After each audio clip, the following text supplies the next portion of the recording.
This week on the AIRCEL-NDTV Save Our Tigers campaign, we look at some of the famous tiger parks around the country. Today we take a look at Panna National Park in Madhya Pradesh, which had lost all of its tigers in 2009. Panna is now on the road to recovery, their 25th cub being born just a few months ago.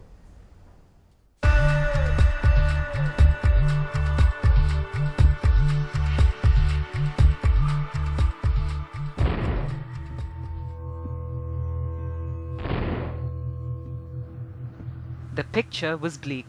From 2004, despite strong warnings, evidence and concern, Panna Tiger Park lost all of its tigers. The reason was a case of mismanagement and poaching.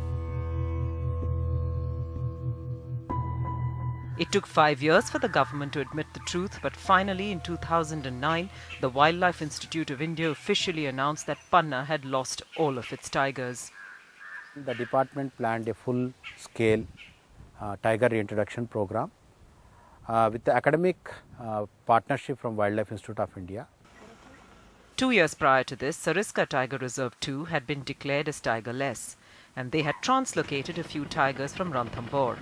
A storm of controversy had followed that reintroduction, as all the tigers were from one park and there were concerns over the genetic stock of the source population having no variation. Panna too decided to reintroduce tigers and was smarter about it. They picked 3 tigers from Bandhavgarh, Kanha and Pench in order to get a variety in the genetic stock, T1, T2 and T3 respectively. These 3 tigers were the first source population of this park. Since then, 3 other tigers have been brought in. They're the foundation stones of the new Panna Park, and today Panna stands with 25 tigers.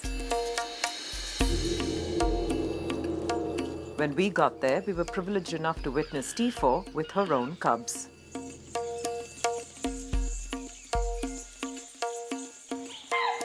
The real difference between the Panna today as opposed to the Panna from 10 years ago is this man and his team.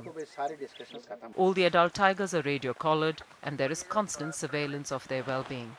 The team has now been doing this for 5 years. Panna has really proved to be a textbook case, but long-term viability still needs to be looked at. Today we stand at 1,706 tigers in the country, and Panna has most certainly contributed to that. Waiting for the 2016 census, hopes are that we'll hit 2,000. But bigger questions then need to be answered. Do we have the space for tigers? Where will they go when they move out of existing protected areas? Is our traditional tolerance still in place as man-animal conflict increases? Certainly Panna has shown that the impossible is possible and clearly illustrated that our greatest weapon on the ground is a strong and dedicated team and political will.